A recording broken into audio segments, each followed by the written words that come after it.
Hey guys, welcome back to my YouTube channel Shalini's Cooking World. আজকে আমি তোমাদেরকে কাতলা মাছের একটা রেসিপি বানিয়ে দেখাবো ক্যাপসিকাম আর পেঁয়াজ দিয়ে। তার জন্য দেখো প্রথমে আমি তোমাদের দেখিয়ে দিই। এই আমি এখানে 4 পিস কাতলা মাছ নিয়েছি।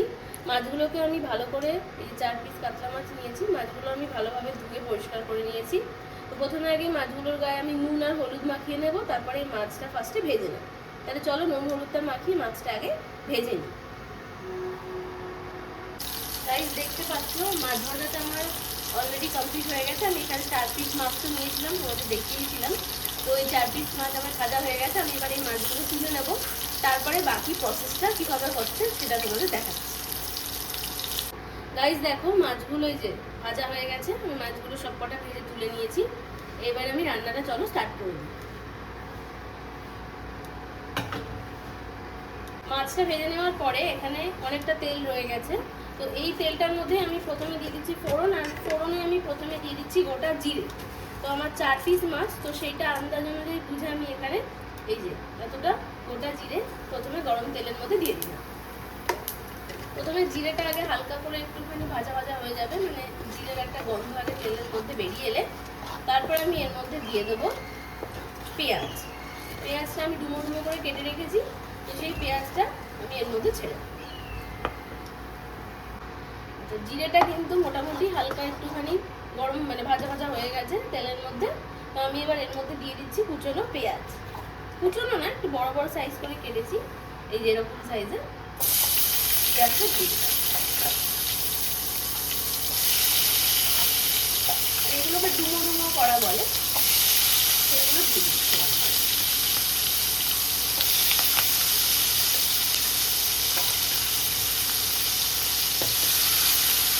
পেঁয়াজটা প্রথমে আগে একটু ভাজা ভাজা হবে হালকা, তারপরে আমি এর মধ্যে অ্যাড করবো ক্যাপসিকাম। ক্যাপসিকামটা আমি সেইভাবেই আমি কেটেছি, ক্যাপসিকামটা দেবো। আমি এটা একটু হালকা ফ্রাই হয়ে যাক, তারপরে ক্যাপসিকাম। আর দেখো পেঁয়াজটা কিন্তু হালকা হালকা ভাজা হয়েছে। এবার আমি এর মধ্যে ক্যাপসিকাম অ্যাড করে দিচ্ছি। ক্যাপসিকামটা আমি সেভাবে কেটে রেখেছি, ক্যাপসিকামটা দিয়ে দিলাম।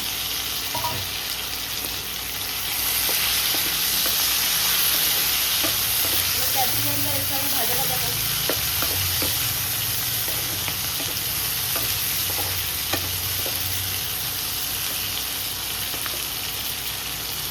দেখো ক্যাপসিকামটাও কিন্তু হালকা ফ্রাই হয়েছে। এবার আমি এর মধ্যে দিয়ে দিচ্ছি টমেটো। টমেটোটাও আমি এরকমভাবে কেটে রেখেছি। এই একটা টমেটো এর মধ্যে দিয়ে দিই।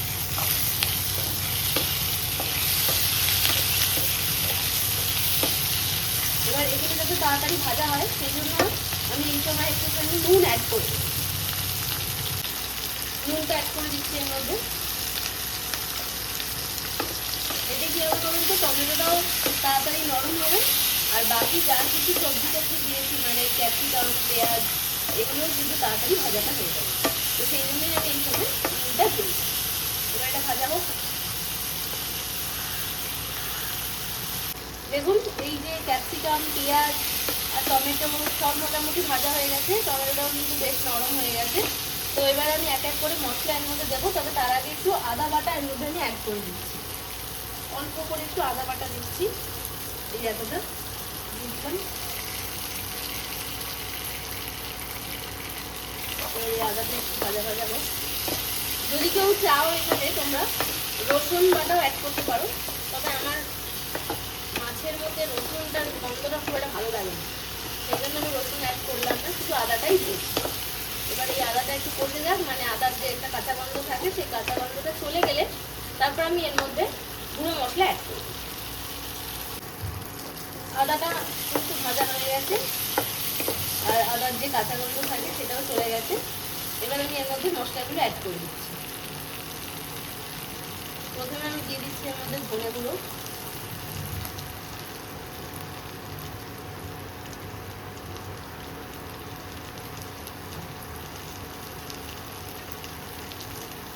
তারপর দিয়ে দিচ্ছি জিরে গুঁড়ো,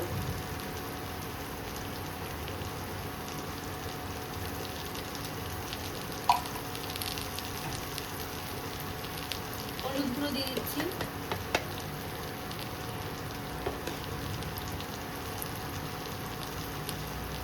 লঙ্কার গুঁড়ো দিচ্ছি, আর একটু কাশ্মীরি রেড চিলি পাউডারও দিচ্ছি অল্প করে।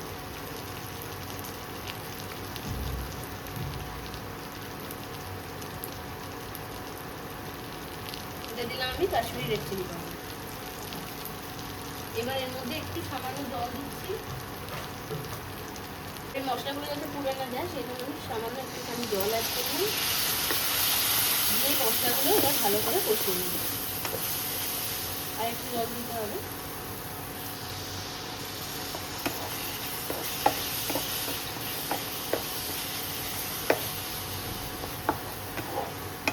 এবারে মশলাগুলো ভালোভাবে কষবো। আর একটু জল দিচ্ছি, ব্যাস আর জল লাগবে না।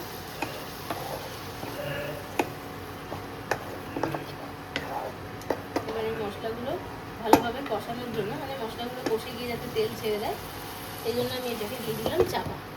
এটা এরকমভাবে চাপা থাক 2-3 মিনিট, তারপর খুলছি ততক্ষণে আশা করি যে মশলাগুলো কষা হয়ে যাবে। ঢাকনাটা এবার আমি খুলছি, অনেকটাই মশলা কষেছে।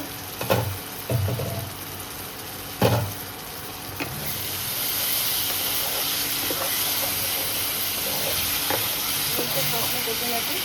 এবার আমি এর মধ্যে একটুখানি ব্ল্যাক পেপার পাউডার অ্যাড করছি, সামান্য একটু ব্ল্যাক পেপার পাউডার।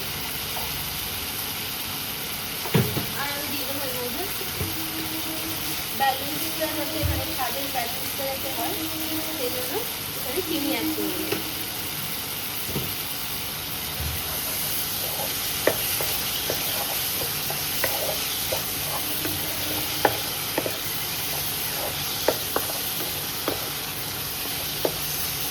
এবার আর খানিকবার এটা একটু কষাবো, তেলটা আর কি ছেড়ে এলে তারপর আমি এর মধ্যে জল অ্যাড করবো। দেখুন মশলা কিন্তু খুব ভালোভাবে কষে গেছে, আর মশলা কিন্তু তেলটাও ছেড়ে দিয়েছে। আমি এর মধ্যে অল্প একটু জন্য কাঁচা লঙ্কা অ্যাড করে দিলাম। এটাতেও খুব ভালো একটা টেস্ট আসবে, কাঁচা লঙ্কা একটু ভালো টেস্ট আসে। আমি মোটামুটি যেহেতু কাঁচা লঙ্কা দিয়েছি, লঙ্কার গুঁড়ো দিয়েছি, আর তার সঙ্গে আবার গোলমরিচের গুঁড়ো দিয়েছি, তো একটু ঝালাতে হবে। আপনারা একটু মনে করেন এতটা ঝাল খাবেন না, সেক্ষেত্রে একটু কমও দিতে পারেন। এবার জল দিয়ে দিচ্ছি।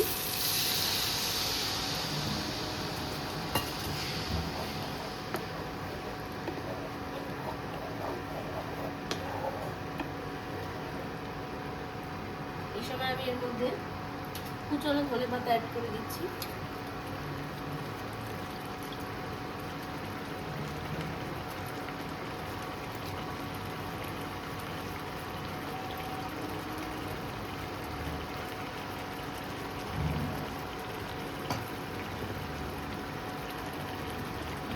মিশিয়ে নিচ্ছি ভালোভাবে।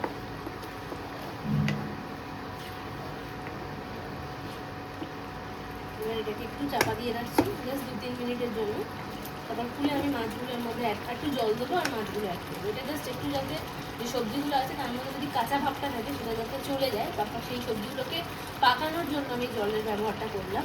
তো সেই জন্য আমি জাস্ট 2-3 মিনিট একটু চাপা দেবো, তারপরেই এটা খুলে নিয়ে মাছগুলো অ্যাড করবো। কয়েক মিনিট হয়ে গেছে, এবার আমি ঢাকনাটা খুলে দিচ্ছি। আমি যেটা চেয়েছিলাম, মানে যা যা সবজি আছে এর মধ্যে সেগুলো যাতে ভালোভাবে সিদ্ধটা হয়ে যায়, আর সেটাই কিন্তু হয়ে গেছে। সেটা কমপ্লিট। এবার আমি এর মধ্যে আর খানিকটা জল দিয়ে দিচ্ছি, আর জল দেবো না। এবারে মাছগুলো এর মধ্যে অ্যাড করে দিয়ে আবার 2-3 মিনিটের জন্য এটা ফুটিয়ে নেবো। এই যে ভেজে রাখা মাছগুলো আমি এর মধ্যে এবার অ্যাড করছি।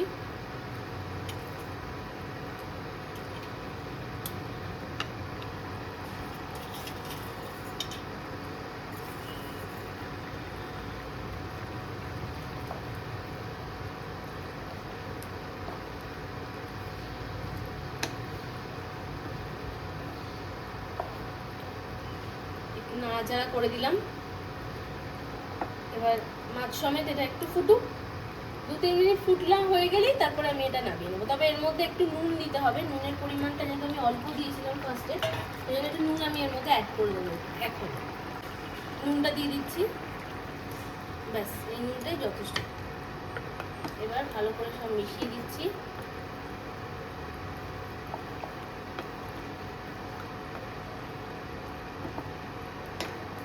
ব্যাস, এবার এটা জাস্ট 2-3 মিনিট একটু ফুটিয়ে নেবো। ফুটিয়ে নিলেই রান্না রেডি। নামিয়ে নিয়ে গরম গরম সার্ভ করে দেবো। এটা 2-3 মিনিটের জন্য একটু ফুটে যাক, চাপা দিয়ে দিই।